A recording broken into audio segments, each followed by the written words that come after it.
Assalamu alaikum students, my name is Abdullah Asar Rajput and you guys are watching AK Coaching Center। तो आज की video में हम लोग चैप्टर नंबर 2 क्लास 11 चैप्टर चल रहा है हमारा काइनेमेटिक्स और आज हम डिस्कस करने वाले हैं रेजोल्यूशन ऑफ वेक्टर। अच्छा, resolution of vector is one of the most important topics in vectors और बहुत सारे स्टूडेंट्स ये समझते हैं कि सर पेपर में तो ये टॉपिक आता नहीं है तो हम लोग क्यों पढ़ते हैं। तो ये टॉपिक इसलिए बहुत इंपॉर्टेंट है क्योंकि इसके जो कॉन्सेप्ट्स हैं वो बहुत सारी डेरिवेशंस और बहुत सारे चैप्टर्स में भी आपको यूज़ होंगे। सिर्फ वेक्टर्स में ही वेक्टर्स यूज़ नहीं होते, बल्कि जब आप आगे चैप्टर्स पढ़ोगे और उनकी डेरिवेशंस कर रहे होगे तो उनमें ये वाला टॉपिक आपको बहुत ज़्यादा काम आएगा। इसका मतलब this is the most important topic in vectors और वेक्टर्स के तमाम टॉपिक्स ही बहुत इंपॉर्टेंट है और आपने इनमें से कोई भी टॉपिक स्किप नहीं करना। तो प्रीवियस वीडियो में हम लोगों ने वेक्टर्स की टाइप्स को समझा था। 3 टाइप्स हमने समझी थी, यूनिट वेक्टर, पोजीशन वेक्टर और हमारे पास यूनिट वेक्टर था, पोजीशन वेक्टर था और जिसे हम लोग बोलते हैं फ्री वेक्टर यानी कि पैरेलल शिफ्ट ऑफ वेक्टर था। सही, तो 3 वेक्टर्स हमने पढ़े थे जिनको हम लोग कहते हैं टाइप्स ऑफ वेक्टर्स। तो आज का टॉपिक है हमारा रेजोल्यूशन ऑफ वेक्टर यानी कि किस तरह से वेक्टर को रिजॉल्व कर सकते हैं हम लोग। अब वेक्टर्स को रिजॉल्व करते क्यों हैं और वेक्टर्स को रिजॉल्व किस तरह से किया जाता है, ये चीज़ हम लोगों ने समझनी है। पहले तो हमें इस वर्ड का मतलब पता होना चाहिए कि रिजॉल्व का मतलब क्या होता है। रेजोल्यूशन वर्ड निकला है रिजॉल्व से। रिजॉल्व का मतलब क्या होता है? रिजॉल्व। सही।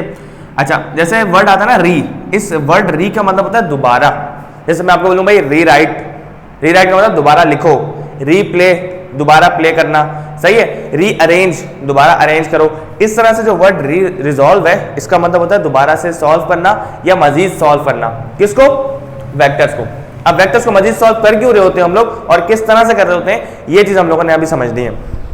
तो सबसे पहले आपको मैं एक एग्जांपल से समझाता हूं और उसके बाद हम लोग प्रॉपर इसकी डेरिवेशन करेंगे। छोटी सी डेरिवेशन है लेकिन कॉन्सेप्ट बहुत इंपॉर्टेंट है। ठीक है, तो हमें वेक्टर्स को करना है रिजॉल्व। तो सबसे पहले हमें क्या चाहिए होगा? हमें चाहिए होगा कार्टेशियन कोऑर्डिनेट सिस्टम जिसमें हम लोग वेक्टर को ड्रॉ करते हैं। तो यहां पे बनाता हूं मैं, ये आ गया हमारे पास कार्टेशियन कोऑर्डिनेट सिस्टम। पहले आपको यहाँ रफली समझाऊंगा, देन उसके बाद प्रॉपर यहाँ डायग्राम बनाकर उसके बाद मैं आपको इसकी छोटी सी डेरिवेशन करवाऊंगा। ठीक है। अच्छा, अब हमने करना क्या है? सबसे पहले अब मैंने यहाँ पे सपोज किया कार्टेशियन कोऑर्डिनेट सिस्टम। आपको पता है कि इसमें 3 एक्सिस होते हैं। कौन कौन से? ये आपके पास एक्स एक्सिस, ये वाई एक्सिस और ये आपके पास आ गया जेड एक्सिस।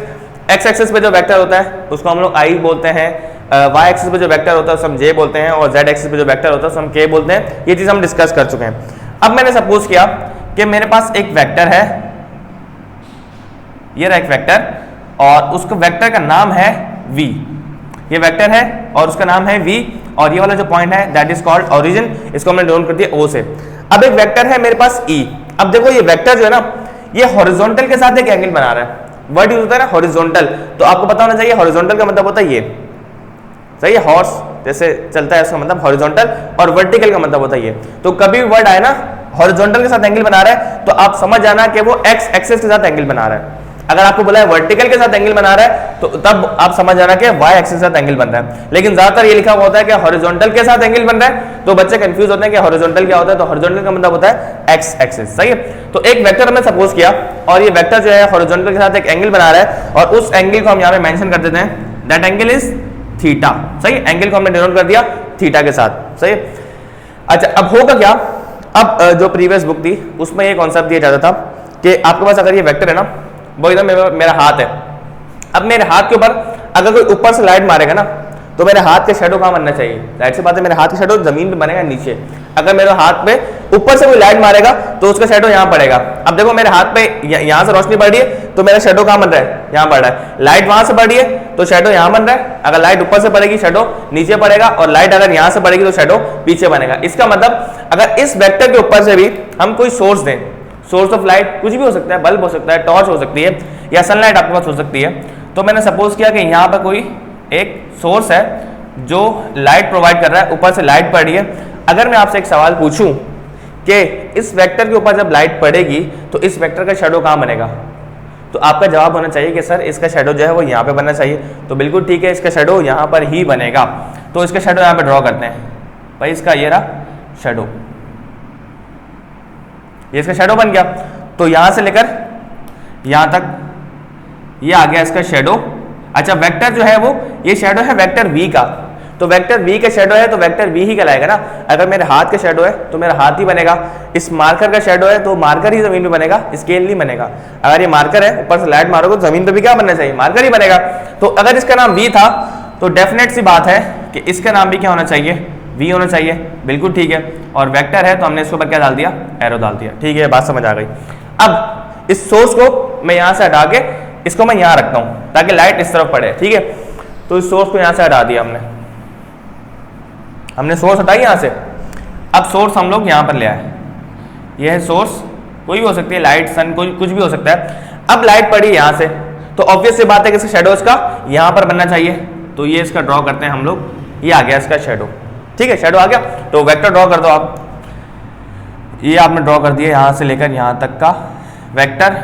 अच्छा, यहां पर भी कंडीशन सेम है कि मार्कर का शेडो है ना, सॉरी वेक्टर v का शेडो है तो वेक्टर v ही बनेगा, मार्कर का शेडो मार्कर ही बनेगा। तो अगर इसका नाम v था तो डेफिनेट सी बात है इसका नाम भी क्या होना चाहिए, v ही होना चाहिए। तो ये आ गया यहाँ पर v, सही है। ये भी v है, ये भी v है, कंफ्यूजन नहीं हो रही, कंफ्यूजन हो रही है ना। ये भी v है, ये भी v है, ये भी v है, इसको क्या नाम दें। अब मैं अगर बोलूंगा v तो आप क्या समझोगे, इस v की बात हो रही है या इस v की बात हो रही है या तो इस v की बात हो रही है। तो अब मैं आपको समझाता हूँ कि हम वेक्टर को रिजॉल्व करते क्यों हैं।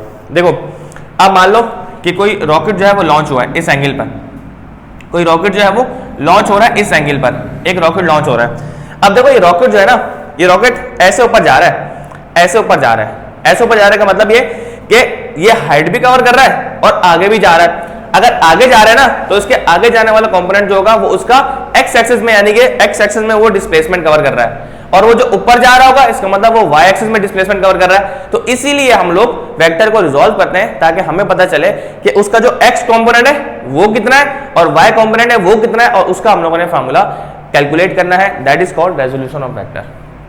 हम क्यों रिजॉल्व करते हैं, ताकि हमें पता चले कि वो एक्स कंपोनेंट में कितना जा रहा है और वाई में कितना जा रहा है। और उसके लिए ये चीज जरूरी है कि वो कोई भी ऑब्जेक्ट है, कोई भी वेक्टर है, हम यहाँ पे वेक्टर सपोज कर रहे हैं ना, हो सकता है यहाँ पे कोई रॉकेट हो, हम लोग जनरल सी बात करते हैं कि हम उसको नाम देते हैं वेक्टर का। वेक्टर का नाम क्यों देते हैं, क्योंकि उसके पास एक स्पेसिफिक मैग्नीट्यूड भी होता है और उसके बाद डायरेक्शन भी होती है। अगर मैं इस v को मान लूं कि रॉकेट है ये, और कोई ना कोई एंगल बना रहा है, ये मान लो आपका जमीन है, ग्राउंड है, और ये आपका रॉकेट है, और ये कोई ना कोई एंगल बना रहा है, सही है, इसके साथ जमीन के साथ ग्राउंड के साथ कोई ना कोई एंगल थीटा बना रहा है। तो आप कैलकुलेट कर सकते हो कि इसका एक्स कंपोनेंट में कितना डिस्प्लेसमेंट कवर हो रहा है और वाई में कितना डिस्प्लेसमेंट कवर हो रहा है। इसलिए हम लोग कैलकुलेट करते हैं magnitude of x component and y component, सही है। अच्छा, इसकी डायरेक्शन का फॉर्मूला भी कैलकुलेट करेंगे। अब ये वाला जो एक्सिस है इसका नाम क्या है, एक्स एक्सिस। तो इसका जो वेक्टर बनना चाहिए ना उसको मैं नाम दूंगा vx का, ताकि कंफ्यूजन हमारी खत्म हो जाए। भाई ये हमने इस वेक्टर को रिजॉल्व करना है ना, तो इस वेक्टर के ऊपर से शेडो पड़ा तो इसका एक कंपोनेंट हमें यहाँ मिला, यहाँ से शेडो पड़ा तो इसका कंपोनेंट हमें यहाँ पर मिला।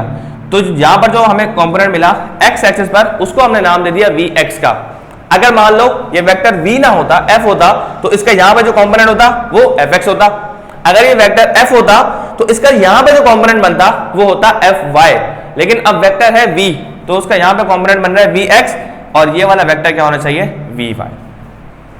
तो ये बात आपको समझ आ गई होगी कि ये वाला कंपोनेंट vx और ये वाला कंपोनेंट vy, सही है। अब हमने क्या करना है, इसी डायग्राम को मैं साइड पे बनाता हूं ताकि ये हिस्सा हमें डेरिवेशन के लिए मिल जाए। अच्छा, वही सेम डायग्राम जो मैंने यहाँ पर आई थी, अब मैंने यहाँ पर उसको सही करके बना दिया ताकि हमें यहाँ पर जगह मिल जाए डेरिवेशन करने के लिए, ठीक है। अच्छा, हमने किया क्या था, हमने एक बार रिकॉल करवाता हूँ कि हमने एक वेक्टर सपोज किया था, उसका नाम था v। हमने उसके दो कंपोनेंट मिले, एक x कंपोनेंट मिला और एक y कंपोनेंट मिला, सही है। और ये एक एंगल बना रहा है हॉरिजॉन्टल के साथ, जिसे हम लोगों ने बोला हुआ है थीटा। इस कंपोनेंट को हमने vx बोला हुआ है क्योंकि ये x एक्सिस पे बन रहा है। इस कंपोनेंट को हमने vy बोला हुआ है क्योंकि ये y एक्सिस पे बन रहा है। तो हमें इसके दो कंपोनेंट मिले। अच्छा, अब रेजोल्यूशन ऑफ वेक्टर की आपको मैंने डेफिनेशन अभी तक नहीं लिखवाई।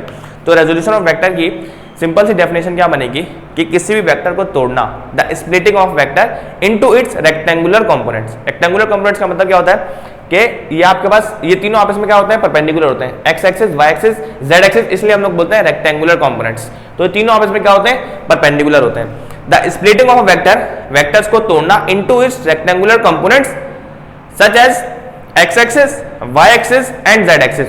आप किसी वेक्टर को एक्स एक्सिस पे भी तोड़ सकते हो, वाई पे भी तोड़ सकते हो और जेड पे भी तोड़ सकते हो। यहाँ पर हम सपोज कर रहे हैं एक्स और वाई के लिए, सही है। तो इसको बोलते हैं किसी भी वेक्टर्स को उनके कंपोनेंट्स में तोड़ देना, such as x axis, y axis and z axis along 3 coordinate या 3 एक्सिस ऑफ कोऑर्डिनेट।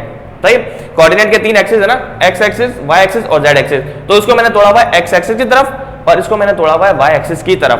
तो हम जाते हैं डेफिनेशन के लिए। डेफिनेशन क्या होनी चाहिए रेजोल्यूशन ऑफ वेक्टर की?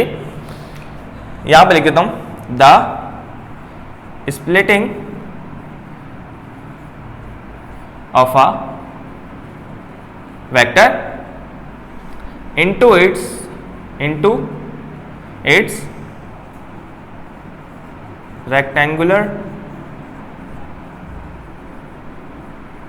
components such as, भाई वेक्टर है उसको हमने स्प्लिट किया, हमने उसको तोड़ा, उसके कंपोनेंट्स में कौन कौन से, such as x axis, y axis and z axis along 3 axes of coordinate system। सही, तो ये हमारे पास आ गई प्रॉपर डेफिनेशन किसकी, रेजोल्यूशन ऑफ वेक्टर की, कि the splitting of a vector into its rectangular components, one along x axis, y axis and z axis along 3 axis of coordinate system. Coordinate system के तीनों एक्सिस पर किसी भी vector को split कर देना उसके एक्स एक्सिस, वाई एक्सिस और जेड एक्सिस के कंपोनेंट्स में। तो ये हमारे पास आ गई डेफिनेशन रेजोल्यूशन ऑफ वेक्टर की। अब हमने क्या करना है, हमने इस Vx और Vy का मैग्नीट्यूड निकालना है। Vx और Vy का मैग्नीट्यूड निकालने के साथ साथ हमने वेक्टर की डायरेक्शन भी पता करनी है। तो छोटी सी डेरिवेशन है, यहां पर करते हैं इसको। अच्छा, अब एक यहां पर जो डायग्राम है उसमें हम क्या कर सकते हैं, भाई यहां पर Vy है, अगर मैं Vy को उठाकर यहां पर शिफ्ट कर दूं, हम लोगों ने पढ़ा था अभी रिसेंटली प्रीवियस वीडियो में हम लोगों ने पढ़ा है कि पैरेलल शिफ्ट ऑफ वेक्टर या फ्री वेक्टर। फ्री वेक्टर का कॉन्सेप्ट आपको अच्छी तरह से समझा चुका हूं कि किसी भी वेक्टर को आप उठाकर पैरेलल शिफ्ट कर सकते हो। बस आपने दो बातों का ख्याल रखना है, एक उसका मैग्नीट्यूड चेंज नहीं होना चाहिए और दूसरा उसकी डायरेक्शन चेंज नहीं होनी चाहिए। अगर मैं इस Vy को उठाकर यहां पर बना दूं तो कोई मसला तो नहीं है। देखो, जो लेंथ ये है वही लेंथ ये भी है, डायरेक्शन इसकी ऊपर की तरफ है ना, तो यहां पर मैं डायरेक्शन बनाऊंगा इसकी ऊपर की तरफ। मैं क्या चाह रहा हूं, इस वेक्टर को शिफ्ट करना यहां पर, तो मैं बिल्कुल कर सकता हूं, क्योंकि हम लोगों ने एक कॉन्सेप्ट पढ़ा हुआ है फ्री वेक्टर का या पैरेलल शिफ्ट ऑफ वेक्टर का। किसी वेक्टर को आप उसके पैरेलल शिफ्ट कर सकते हो without changing its magnitude and direction. तो मैं वही काम कर रहा हूं, क्योंकि physics is all about concept. अगर आपको कॉन्सेप्ट समझ आ गया तो आप उसको अप्लाई करोगे और अपनी डेरिवेशंस को आसान बनाते जाओगे। तो मैं क्या कर रहा हूं, इस वेक्टर को यहां पर रिप्लेस करवा रहा हूं, यहां पे शिफ्ट करवा रहा हूं। अब देखना, और मैं करवाऊंगा by head to tail rule. अब देखना, ये इसका हेड है ना, तो यहां से इसकी टेल स्टार्ट होगी। यहां पे आपने हेड नहीं डालना, जैसे यहां पे इसकी टेल है ना, तो ये आ गई इसकी, ये इसकी टेल थोड़ा सा टेढ़ा बना है, खैर है, ये इसकी टेल और ये आ गया वेक्टर। अच्छा, इसका नाम क्या था, इसका नाम था Vy, तो यहां पे भी इसका नाम क्या होना चाहिए, Vy होना चाहिए। तो आपने कंफ्यूज नहीं होना कि Vy यहां भी बना दिया, Vy यहां भी बना दिया। भाई इसी वेक्टर को मैंने उठा के यहां पर शिफ्ट किया है और मैं इसको मिटा देता हूं ताकि आप लोग कंफ्यूज ना हो। अब इससे फायदा क्या हुआ, इससे मुझे एक राइट एंगल ट्रायंगल मिल गया। सही, राइट एंगल ट्रायंगल मुझे मिला, कहां से मिला भाई, देखो ये आपके पास ऐसा ट्रायंगल दिख रहा होगा आपको, सही है। तो राइट एंगल ट्रायंगल का थोड़ी सी मैं आपको प्रॉपर्टीज बता दूं कि ये है 90 डिग्री का एंगल, ये आपके पास है 90 डिग्री का एंगल, सही है। तो 90 डिग्री के सामने वाला हमेशा क्या होता है, हाइपोटेन्यूस होता है। 90 डिग्री के सामने वाला क्या होता है, हाइपोटेन्यूस, और एंगल, जिस एंगल के रिस्पेक्ट से आप बात कर रहे हो ना, उसके सामने वाला परपेंडिकुलर होता है, सही है। अगर मैं इस एंगल की रिस्पेक्ट से बात कर रहा हूं तो मेरे पास ये साइड क्या होगी, परपेंडिकुलर होगी, और जो साइड आपके पास बच गई वो क्या होगी, बेस होगी। आप इसी कॉन्सेप्ट को आप यहां इस्तेमाल करो। तो अकॉर्डिंग टू बुक अगर मैं आपको करवाऊं तो इसको हमने नाम देना है, जैसे कि O है ना, ये O है, ये वेक्टर V है ना, इस वेक्टर V का नाम मैं यहां लिखता हूं, ये आ गया वेक्टर V, ये आ गया Vy, ये आ गया Vx, सही है। यहां बन रहा है 90 डिग्री का एंगल, ये आपके पास आ गया 90 डिग्री। इसको मैं नाम दे रहा हूं, इस साइड को A का और इस साइड को मैं नाम दे दिया B का। अब मेरे पास एक ट्रायंगल बन रहा है OAB। तो सबसे पहले आप यहां लिखो, हमने क्या करना है, Vx और Vy के मैग्नीट्यूड का फॉर्मूला कैलकुलेट करना है। तो मैं सबसे पहले लिखूंगा यहां पे मैग्नीट्यूड ऑफ, हेडिंग डाल रहा हूं, मैग्नीट्यूड ऑफ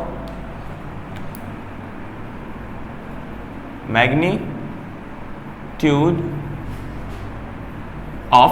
अच्छा, ये जो Vx है ना, इसको समटाइम आपको लिखा हुआ दिखेगा हॉरिजॉन्टल कंपोनेंट, कहीं आपको लिखेगा कि Vx। अगर वेक्टर का नाम V है तो Vx होगा, F है तो Fx होगा, Z है तो ZX होगा। तो आप जनरल बात लिखो कि मैग्नीट्यूड ऑफ हॉरिजॉन्टल, तो मैग्नीट्यूड ऑफ हॉरिजॉन्टल की बात हो, समझ जाना कि Vx की बात हो रही है। मैं आगे ब्रैकेट में मेंशन भी करता हूं, magnitude of horizontal component. Horizontal component कौन सा हमारा? Vx, यानी कि Vx के लिए हम लोग डेरिवेशन कर रहे हैं। सही है।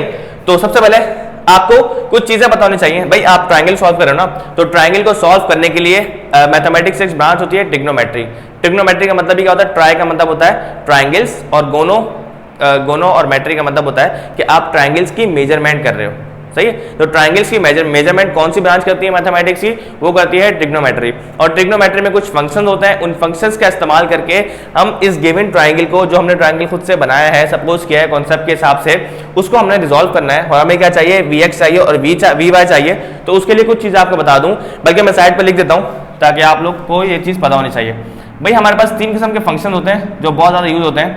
एक आपके पास होता है साइन थीटा, एक आपके पास होता है कॉस थीटा, और एक आपके पास होता है टेन थीटा। अच्छा, टेन थीटा का नाम पूरा नाम होता है टेंजेंट थीटा। जैसे साइन होता है ना, SINE, ये इसकी शॉर्ट फॉर्म है SIN, sine, SINE sine. Cos इसकी शॉर्ट फॉर्म है, फुल फॉर्म होती है कोसाइन, और ये होता है टेंजेंट। सही है। कोटेंजेंट होता है, फिर सीकेंड होता है, फिर कोसिकेंड होता है। तो आपके पास जो साइन थीटा होता है, ये बराबर होता है परपेंडिकुलर अपॉन बेस के। सही, परपेंडिकुलर अपॉन बेस के, ये चीज आपने याद रखनी है। कॉस थीटा बराबर होता है बेस अपॉन साइन थीटा, बल्कि बराबर है परपेंडिकुलर अपॉन हाइपोटेन्यूज के, सॉरी। कॉस थीटा बराबर होता है बेस ओवर हाइपोटेन्यूज के, और टेन थीटा बराबर होता है परपेंडिकुलर अपॉन बेस के। तो ये चीज आपने याद रखनी है कि साइन थीटा बराबर होता है परपेंडिकुलर अपॉन हाइपोटेन्यूज के, कॉस थीटा बराबर होता है बेस अपॉन हाइपोटेन्यूज के, और टेन थीटा बराबर होता है परपेंडिकुलर अपॉन बेस के। ये कॉन्सेप्ट आपने याद रखना है। मैं अभी आपको रिकॉल कराऊंगा। अपने से हम कुछ भी नहीं करेंगे, इन्हीं कॉन्सेप्ट को देखते देखते हम डेरिवेशन करेंगे Vx की। बहुत छोटी डेरिवेशन क्या, 2 स्टेप में बस, लेकिन कॉन्सेप्ट बहुत इंपॉर्टेंट है। भाई मुझे Vx चाहिए। Vx चाहिए का मतलब क्या है कि ये 90 डिग्री है, 90 डिग्री के सामने वाली साइड कौन सी होगी? हाइपोटेन्यूज होगी। ये हो गया h। हम इस एंगल की बात कर रहे हैं, इस एंगल के रिस्पेक्ट से ये वाली साइड क्या होगी? परपेंडिकुलर होगी, और जो साइड आपके पास बच गई वो क्या होगी? बेस होगी। मैं डेरिवेशन कर रहा हूं Vx की, तो मुझे क्या चाहिए भाई? मुझे चाहिए ये Vx, और मुझे चाहिए ये h। अब मुझे h क्यों चाहिए? क्योंकि इस h की वजह से ही ये Vx भी है, और इस h की वजह से ये Vy भी है। इसलिए इस h को, यानी कि इस वेक्टर v को हम इग्नोर नहीं कर सकते। हमें जब Vy की डेरिवेशन कर रहे होंगे तब भी ये वेक्टर चाहिए, और जब हम Vx की डेरिवेशन कर रहे होंगे तब भी हमें ये वेक्टर चाहिए। तो इसका मतलब हमें ऐसा कंपोनेंट, ऐसा फंक्शन चाहिए जिसमें बेस भी आ रहा हो और जिसमें हाइपोटेन्यूज भी आ रहा हो। तो अगर मैं आपसे वहां पूछूं कि ऐसा कौन सा फंक्शन है जिसमें बेस भी आ रहा है और हाइपोटेन्यूज भी आ रहा है, तो आपका सीधा जवाब होना चाहिए कि भाई ये कॉस थीटा वाला फंक्शन जो है, इसमें बेस भी आ रही है और हाइपोटेन्यूज भी आ रही है। इसका मतलब हम कॉस फंक्शन को अप्लाई करके इस Vx का फार्मूला ड्राइव कर सकते हैं। तो सबसे पहले लिखूंगा मैं अकॉर्डिंग टू द ट्राइंगल कौन सा भाई? OAB। ट्राइंगल OAB के रिस्पेक्ट से हमने क्या फंक्शन यूज करना है? Cos theta. As we know that, जैसे कि हम जानते हैं कि कॉस थीटा बराबर होता है बेस ओवर हाइपोटेन्यूज के। भाई यहाँ पे बेस कौन सी है? बेस आपके पास ये रहा Vx। अच्छा, पहले एक और काम करो कि भाई आपके पास इसको हमने नाम दिया हुआ ना O और B का। ये O ओरिजिन पॉइंट है, ये A है और ये B है। तो बेस क्या है? OB। तो आप यहाँ पे पहले लिखो OB, ये आ गया OB डिवाइडेड बाय हमें क्या चाहिए? हाइपोटेन्यूज। हाइपोटेन्यूज क्या है? OA लिख दो या AO लिख दो, बात देखिए। तो मैं OA लिखता हूँ यहाँ पे, OB ओवर OA। ये बुक में आपकी इस सेम तरीके से डेरिवेशन हुई है, इसलिए मैं आपको ये OB और OA करके समझा रहा हूँ। वरना आप डायरेक्टली भी कर सकते हो, डायरेक्ट यहाँ पे आप लिख सकते हो Vx और यहाँ पे लिख सकते हो V। सही है। अच्छा, ये जो OB है, इस OB का नाम क्या है? OB क्या है? ये बेस क्या है? Vx है ना। तो इस OB की जगह आप क्या लिख सकते हो? Vx, यानी कि cos थीटा बराबर होगा, OB की जगह क्या आएगा? Vx, और वेक्टर है तो ऊपर एरो आ जाएगा, डिवाइडेड बाय OA। क्या है भाई? O और A, क्या नाम है इसका? ये वेक्टर V है, तो यहाँ पे आ जाएगा वेक्टर V। सही है। आधा काम हमारा हो गया। हमें ये Vx चाहिए, V यहाँ पे क्या हो रहा है? डिवाइड, वहां जाए क्या हो जाएगा? मल्टीप्लाई हो जाएगा। तो हमें Vx मिल जाएगा, किसके बराबर हो जाएगा? Vx V cos थीटा के। तो ये आ गए हमारे पास डेरिवेशन वी एक्स के लिए। इसका मतलब क्या है कि किसी भी वेक्टर का अगर आपको हॉरिजॉन्टल कंपोनेंट कैलकुलेट करना हो तो उसको आप लोग जो कॉस है और जो एंगल है उसके साथ मल्टीप्लाई कर दो तो उसका एक्स कंपोनेंट मिलेगा। अगर इस वी एक्स की जगह ए होता वेक्टर तो ए कॉस थीटा, अगर वेक्टर एफ होता एफ कॉस थीटा, अगर वेक्टर पी होता तो पी कॉस थीटा। यानी कि किसी भी वेक्टर का अगर आपको एक्स कंपोनेंट कैलकुलेट करना हो तो आप क्या करोगे, कॉस फंक्शन का यूज करोगे। अब हम करते हैं मैग्नीट्यूड ऑफ हॉरिजॉन्टल कंपोनेंट का फॉर्मूला हमने ड्राइव कर लिया। अब magnitude of vertical component, vertical component कौन सा है, V Y. Magnitude of vertical component. अच्छा भाई वर्टिकल कंपोनेंट कौन सा है, वी वाई ना, तो आप यहां पे ब्रैकेट में मेंशन कर दिया भाई वी वाई, सही। अच्छा वी वाई के लिए हमें क्या चाहिए होगा भाई, देखो वी वाई के लिए हमें क्या चाहिए, वी वाई क्या है, परपेंडिकुलर। इसका मतलब परपेंडिकुलर और हाइपोटेन्यूज, क्योंकि वेक्टर वी की वजह से वी वाई है ना, तो हम लोग इसको इग्नोर नहीं करेंगे। वी वाई और वी चाहिए, यानी कि परपेंडिकुलर और हाइपोटेन्यूज चाहिए। तो वहां देखो अगर परपेंडिकुलर और हाइपोटेन्यूज किस में आ रहा है, साइन फंक्शन में आ रहा है, तो क्या यूज करोगे आप, साइन थीटा यूज करोगे। तो आप यहाँ पे मेंशन मैंने कर चुका हूं, अकॉर्डिंग टू ट्रायंगल एबीसी आप यहाँ पे डायरेक्ट लिख दो कि साइन थीटा साइन थीटा बराबर है, बराबर होता है परपेंडिकुलर ओवर हाइपोटेन्यूज के। अच्छा परपेंडिकुलर जो है आपके पास साइड, वो चेक करो जरा क्या नाम दिया हुआ उसको, परपेंडिकुलर को हमने नाम दिया हुआ है ए बी का, तो यहाँ पे आ जाएगा ए बी। उसके बाद हाइपोटेन्यूज, हाइपोटेन्यूज को आपने नाम दिया हुआ है ओ ए का, तो यहाँ पर आ जाएगा ओ और ए, सही। अच्छा ए बी वी वाई के बराबर है, तो यहाँ पर आ जाएगा वी और यहाँ पर आ जाएगा वाई डिवाइडेड बाय ओ ए, क्या नाम है वेक्टर का, वी नाम है, तो यहाँ पे आ जाएगा वी, सही। ये वेक्टर वी यहाँ पे डिवाइड हो रहा है, वाई क्या हो जाएगा, मल्टीप्लाई हो जाएगा, तो वेक्टर वी वाई बराबर हो जाएगा वी और जाके मल्टीप्लाई हो जाएगा साइन थीटा के साथ, तो हो जाएगा वी साइन थीटा। इसका मतलब किसी भी वेक्टर का अगर आपको वाई कंपोनेंट कैलकुलेट करना हो, यानी कि वर्टिकल कंपोनेंट कैलकुलेट करना हो, so you must apply sine theta, और साइन थीटा को मल्टीप्लाई कर दोगे वेक्टर के साथ, तो आपके पास उसका वर्टिकल कंपोनेंट आ जाएगा। वी एक्स बराबर होता है वी कॉस थीटा के, एफ एक्स बराबर होगा एफ कॉस थीटा के, वी वाई बराबर होगा वी साइन थीटा के, और अगर एफ वाई होगा तो एफ साइन थीटा के।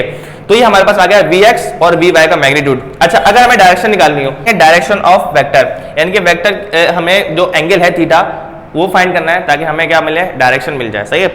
तो हम क्या करेंगे उसके लिए, हमें डायरेक्शन निकालनी है कंपोनेंट्स की ना, यानी कि वी वाई और वी एक्स की। तो अब हमें ऐसा फंक्शन चाहिए जिसमें परपेंडिकुलर आ रहा हो, वी वाई आ रहा हो और बेस आ रही हो, यानी कि वी एक्स आ रहा हो। तो वहां अगर आप देखो ये परपेंडिकुलर अपॉन बेस किस में आ रहा है, परपेंडिकुलर अपॉन बेस आ रहा है टेन थीटा में, यहाँ पर थीटा नहीं लिखा हुआ, आप थीटा मेंशन कर दो यहाँ पे। तो टेन थीटा में क्या आ रहा है, परपेंडिकुलर अपॉन बेस, तो हम यहाँ पे क्या यूज करेंगे, टेन थीटा।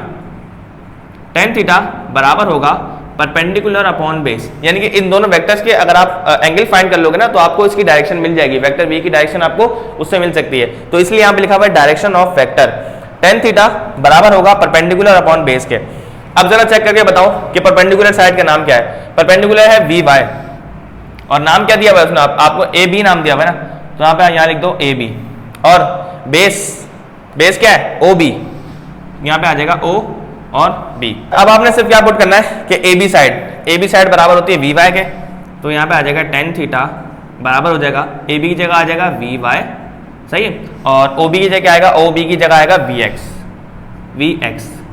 मुझे ये एंगल फाइंड करना है थीटा, तो यहाँ पर 10 है, वहां जाएगा तो 10 इनवर्स हो जाएगा। आपने ये नहीं करना कि मल्टीप्लाई वाला वहां जाके डिवाइड हो जाएगा, क्योंकि जो फंक्शंस है ना, फंक्शंस वहां जाके इनवर्स होते हैं, इक्वल के उस तरफ लेके जाओगे ना तो फंक्शन क्या होते हैं, इनवर्स होते हैं। जैसे मैट्रिक्स होता है, मैट्रिक्स ए बी बराबर होता है एक्स के, अगर आप ए को वहां लेके जाते हो तो ए इनवर्स एक्स हो जाता है या ए इनवर्स बी हो जाता है, जो भी, सही है।